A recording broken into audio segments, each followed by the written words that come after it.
aborder le TP qui porte sur la solubilité du sel dans l'eau et la dépendance de cette solubilité à la température. Ça va nous servir à savoir si nous avons mis du sel dans de l'eau jusqu'à ce que l'eau soit saturée, est-ce que nous pouvons continuer à dissoudre du sel dans cette eau et comment il faut alors procéder. Il y a énormément d'éléments de la vie courante qui utilisent ce phénomène-là.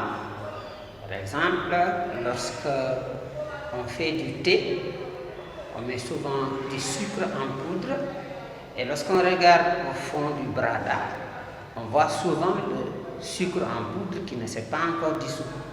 Mais lorsque nous portons ça au feu, eh bien, le sucre en poudre disparaît. Donc, on va avoir besoin de sel. Vous savez qu'à 25 degrés Celsius, 1 litre d'eau ne peut pas dissoudre plus de 360 grammes de sel. Au-delà, le sel ne se dissout pas. Donc, cela veut dire que lorsqu'on a 100 grammes, lorsqu'on a 100 millilitres d'eau, elle ne pourra dissoudre que 36 grammes. Et lorsqu'on a 10 millilitres d'eau, elle ne pourra dissoudre que 3,6 grammes de sel. Donc nous avons du sel, voilà, nous avons du sel, nous avons de l'eau, nous avons des tubes à essai avec un agitateur et nous avons ce qu'on appelle une spatule qui va nous permettre de prélever le sel. Et ensuite, nous avons une éprouvette ici dans laquelle nous avons introduit exactement 10 millilitres d'eau.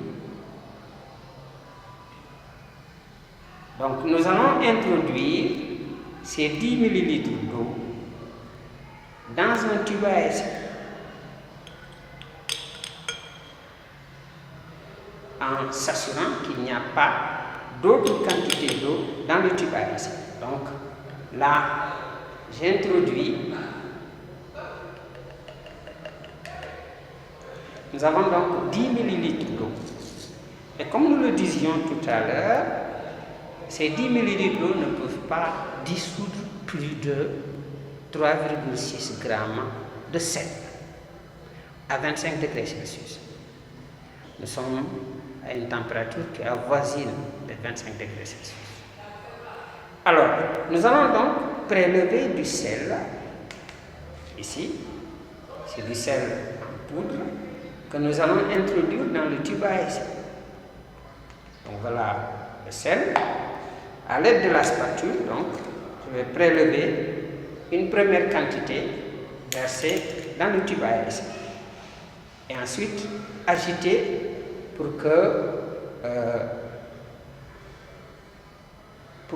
homogénéiser, donc pour que tout le sel qui avait été introduit puisse entrer dans l'eau. Et là, on voit que le sel s'est entièrement dissous. Nous allons continuer ainsi à introduire.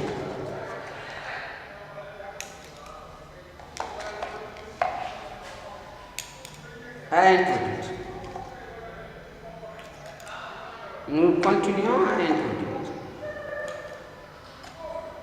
Et on va arriver à un moment où, avec un bouchon, nous allons fermer le tube à essai et essayer d'agiter. Et regarder si au fond, il reste encore une quantité de sel qui n'a pas été dissoute. Alors, on agite.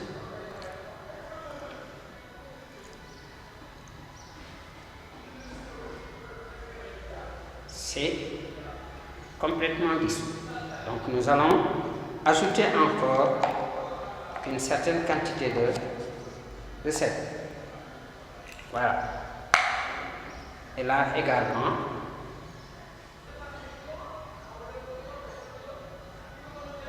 nous allons ajouter encore, parce qu'apparemment, Tout le sel, c'est encore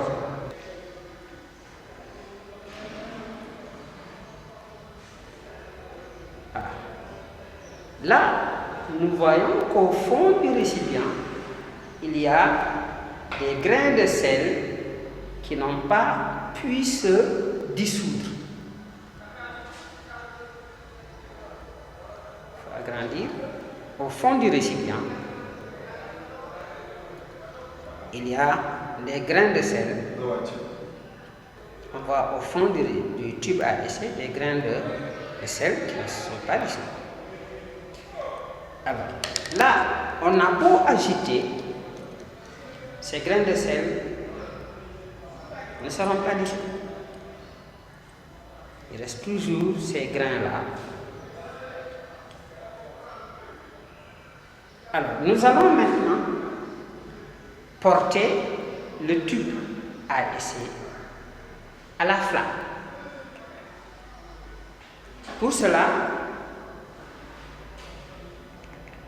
nous allons utiliser une pince en bois et on va allumer la bouteille.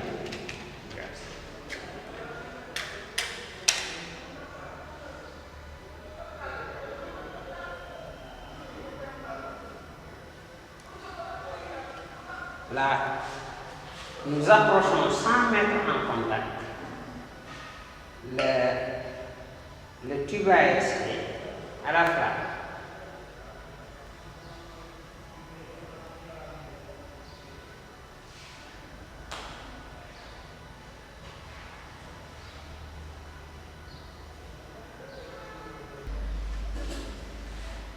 Le sel, c'est carrément dissous.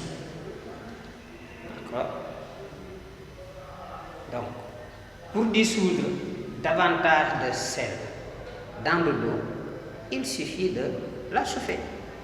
Voilà, en conclusion, vous pouvez constater avec moi que la solubilité du sel dans de l'eau dépend de la température. Il en est de même pour le sucre et il en est de même pour tous les autres solutés. La solubilité dépend de la température. Donc, quand on dit une solution ne peut dissoudre que tant de grammes d'un soluté, il faut toujours préciser à quelle